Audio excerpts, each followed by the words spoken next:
তো যাই হোক, আমরা চাতুর্মাসের সম্বন্ধে অনেক কিছু শুনছি। আমরা আরেকটা বিষয়ে যাচ্ছি, সেটা হচ্ছে চাতুর্মাস শুরু হচ্ছে যেদিন থেকে গুরু পূর্ণিমা বা ব্যাস পূর্ণিমা। সেটা কি গুরু পূর্ণিমা মানে কি? এদিন কি হয়, কেন গুরু পূর্ণিমা বলা হয়? তাহলে আমরা যে আমাদের গুরুদেবের ব্যাস পূজা উদযাপন করি, বিভিন্ন গুরুদেবের বিভিন্ন দিনের ব্যাস পূজা থাকে, তো ওইটাকে গুরু পূর্ণিমা নাকি এটা গুরু পূর্ণিমা ব্যাস পূর্ণিমা, বা এই দিনের মাহাত্ম্যটা কি যদি সীতাপতি প্রভু বলেন।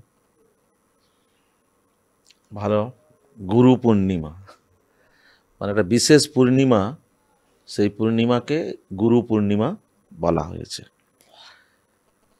এবারে এই বছর ওই গুরু পূর্ণিমা দিন নির্ধারিত হয়েছে 10 তারিখ, জুলাই মাসের 10 তারিখে।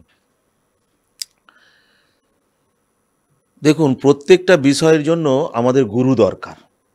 যে কোনো বিষয়, প্রথম আমাদের জন্মের পরেই সাথে সাথে আমাদের গুরু হচ্ছেন পিতামাতা, বিশেষ করে মা আমার গুরু। তারপরে স্কুলের শিক্ষক, গানের শিক্ষক ইত্যাদি ইত্যাদি রয়েছে, এগুলো আমাদের জাগতিক শিক্ষক বা গুরু। কিন্তু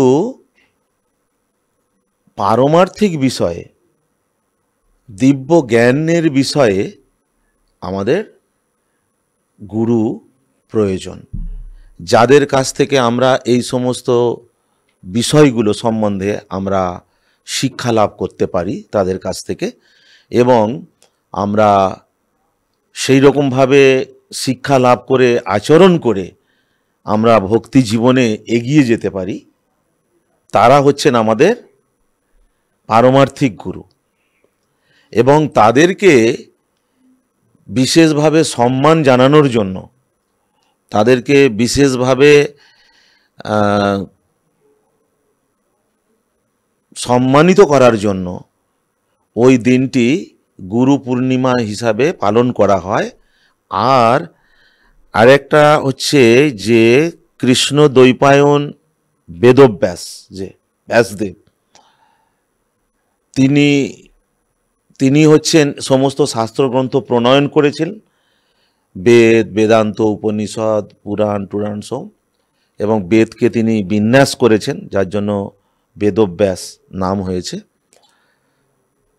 তো তার জন্মদিন হচ্ছে ওই দিন, এবং সেই দিনটাকে গুরু পূর্ণিমা বা ব্যাস পূর্ণিমাও বলা হয়ে থাকে। তো এই গুরু পূর্ণিমা মূল জিনিস হচ্ছে আমাদের যারা আধ্যাত্মিক জগতের গুরু বা যাদের কাছ থেকে আমরা শিক্ষা গ্রহণ করছি, আমাদের সহযোগিতা করছেন যারা এই বিষয়ে, তাদেরকে বিশেষভাবে সম্মানিত করার দিন। গুরু পূর্ণিমা, ব্যাস পূর্ণিমা, হ্যাঁ, তাদের গুণকীর্তন করার মাধ্যমে। আচ্ছা, তার মানে এদিন কি ব্যাসদেবের আবির্ভাব তিথি বলা হয়? ব্যাসদেবের আবির্ভাব তিথি ওই দিন। আচ্ছা, এই দিনে আবার সনাতন গোস্বামীর আবির্ভাব তিথিও বলা হচ্ছে, তিরোভাব তিথি, তিরোভাব সনাতন গোস্বামীর ওই দিনেই উনি এই জগৎ ছেড়েছিলেন। তার মানে আগে থেকে এটা গুরু পূর্ণিমা বলা হতো, আর ওই দিনেই উনি তিরোভাব করেছেন। গুরুদেবের তো জন্ম, গুরুদেবের আবির্ভাব তিথিকে বলা হয় গুরুদেবের ব্যাস পূজার দিন। আর ব্যাসদেব যিনি,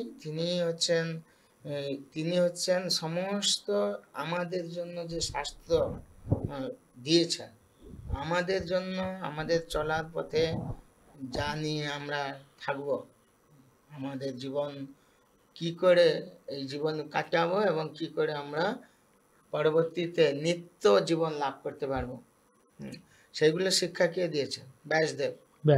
সেই ব্যাসদেবই হচ্ছেন ভগবানের সপ্তাবেশ অবতার।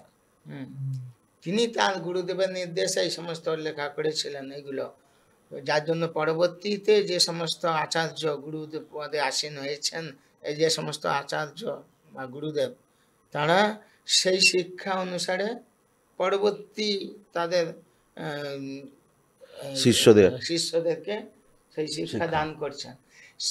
এরকম অসংখ্য গুরুদেব, এরকম মহান মহান ব্যক্তিত্ব রয়েছেন যারা গুরুদেব, তাদেরকে যদিও তাদের আবির্ভাব তিথি বা তাদের ব্যাস পূজা তাদের আবির্ভাব তিথিতেই হয়ে থাকে, কিন্তু সমস্ত গুরুদেবকে একসঙ্গে একটা নির্ধারিত দিন করা হয়েছে যে এই ব্যাসদেবের শিক্ষা, ব্যাসদেবের আবির্ভাব তিথি, ওই দিনই সমস্ত গুরুদেবকেই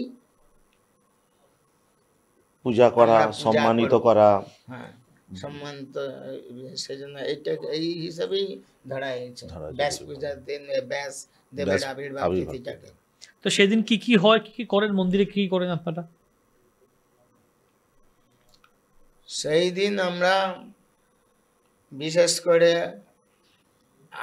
আমার গুরুদেব এবং সমস্ত গুরুবর্গকে আমরা স্মরণ করি, বন্দনা করি। সেই দিন আমরা ভাগবত কথা বেশি করে বুঝার চেষ্টা করি, যদিও আমাদের নিত্য নৈমিত্তে সব গুরু বন্দনা ছাড়াকে তো প্রতিদিনই আমাদের গুরু বন্দনা প্রতিদিনই হচ্ছে, তাই না? চলছে। হুম। হ্যাঁ, গুরুবাষ্টকম থেকে যে কোনো কেউ ব্যাসাসনে ক্লাস দেয়, এবার সে ক্লাস দিক আর যে নাই দিক বা যারা শ্রোতা সবাই গুরু বন্দনা করতে থাকে, মঙ্গলাচরণ করতে থাকে। কারণ সে গুরুদেবের কৃপা হ্যাঁ, বিনা কারণ কোনো কিছু সম্ভব না। অজ্ঞানতিমিরান্ধস্য জ্ঞানাঞ্জন শলাকয়া চক্ষুরুন্মিলিতং যেন তস্मै শ্রী গুরবে নমঃ। যে আমাদের অন্ধকার জীবন থেকে হুম। এই আলোক দেখাচ্ছেন, আলোকের পথে নিয়ে যাচ্ছেন, নিয়ে যাওয়ার যে পন্থা দেখিয়েছেন, তিনি হচ্ছেন সেই গুরুদেব। সেই গুরুদেবকে যদিও আমাদের প্রতিদিনই স্মরণ করা হয়, তবুও গুরু পূর্ণিমার দিন আমরা বিশেষ করে গুরুদেবকে স্মরণ বেশি করে করে থাকি, গুরুদেবের কথা বেশি করে মনন করে থাকি। এই হচ্ছে অবস্থা। আচ্ছা, গুরু শব্দটা দুটো অক্ষর নিয়ে আছে, গয় হস্যৌ আর রয় হস্যৌ। তো গয় হস্যৌতে বলা হচ্ছে অন্ধকার শব্দে, আর রুতে রহস্য রুর শব্দতে বলা হচ্ছে আলো বা প্রকাশিত হওয়া।